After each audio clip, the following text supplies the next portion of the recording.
उत्तर प्रदेश के एक छोटे से गांव चक नंबर 27 में सूरज की पहली किरण खेतों पर पड़ती तो उसी समय एक गरीब किसान धनीराम यादव अपनी मिट्टी के घर से निकलकर भगवान का नाम लेकर खेत की ओर चल पड़ता। उसके हाथ में पुराना फावड़ा होता, कंधे पर एक बोरा और आंखों में दिन भर की मेहनत की उम्मीद। धनीराम 45 साल का मेहनती, ईमानदार मगर बेहद गरीब किसान था।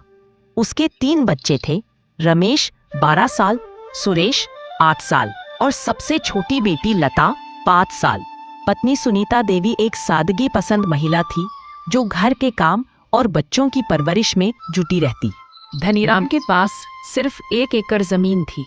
उसमें वो गेहूं, गन्ना और सरसों जैसी फसलें उगाता।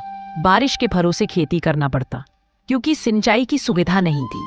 खाद, बीज और मजदूरी का खर्च भी मुश्किल से निकलता, लेकिन उसने कभी हार नहीं मानी।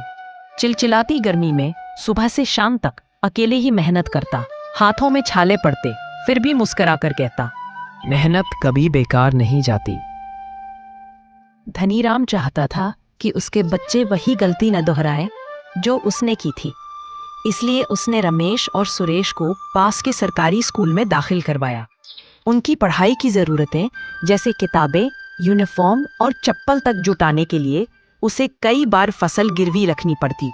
एक बार रमेश बोला, बाबूजी, आप थक जाते हो, मैं स्कूल छोड़ देता हूँ, आपके साथ खेत में काम करूँगा।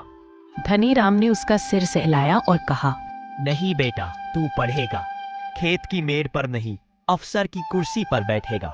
एक साल अचानक बाढ़ आई और फसल बर्बाद हो गई। घर में खाने को अनाज भी नहीं बचा। पत्नी सुनीता ने अपनी चूड़ियां और पायल बेच दी ताकि आटा दाल लाई जा सके। गांव के कुछ लोग ताने मारने लगे, धनीराम बच्चों को पढ़ाकर क्या मिलेगा, खेती संभालने दे। धनीराम शांत रहकर बोला, गरीबी कोई पाप नहीं, लेकिन बच्चों को अंधकार में रखना जरूर पाप है। एक दिन उसे खबर मिली कि सरकार की योजना के तहत किसानों को फ्री ट्यूबवेल मिल सकती है। वह फौरन तहसील गया, मगर वहां रिश्वत मांगी गई। उसने मना कर दिया और सीधे जिला अधिकारी से मिला। बार बार प्रयास और दौड़ धूप के बाद अंततः उसे योजना में शामिल कर लिया। अब समय पर सिंचाई होने लगी, फसलें दुगनी होने लगी। धनीराम ने धीरे धीरे 2 एकड़ जमीन और किराए पर ली। रमेश ने भी 10वीं की परीक्षा में पूरे जिले में टॉप किया। उसे छात्रवृत्ति मिली और वह शहर की पढ़ाई के लिए रवाना हो गया।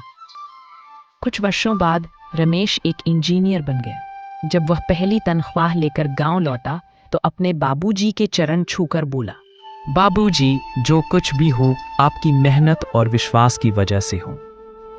धनीराम की आंखों में आंसू थे। अब गांव में लोग उसे सम्मान से बाबूजी कहकर बुलाते थे। रमेश ने गांव में एक छोटा स्कूल खोला जिसमें गरीब बच्चों को मुफ्त में शिक्षा दी जाती थी। सुरेश ने खेती की पढ़ाई की और आधुनिक तरीके अपनाकर पिता की मदद की। लता भी पढ़ लिखकर एक सरकारी नर्स बनी। धनीराम का पुराना कच्चा घर अब पक्के मकान में बदल चुका था, लेकिन आज भी आंगन में वो पुराना फावड़ा टंगा था, उसकी पहचान और संघर्ष की याद। अगर नीयत साफ हो, मेहनत ईमानदारी से हो और हौसला मजबूत हो तो दुनिया की कोई ताकत एक गरीब को सफल होने से नहीं रोक सकती। यह कहानी सिर्फ धनीराम की नहीं, बल्कि उन लाखों मजदूर किसानों की है जो अपने बच्चों के सपनों को साकार करने के लिए खुद हर दिन जमीन से लड़ते हैं। धन्यवाद दोस्तों, इस प्रकार के वीडियो देखने के लिए हमारे चैनल को सब्सक्राइब और लाइक, शेयर, कमेंट करें।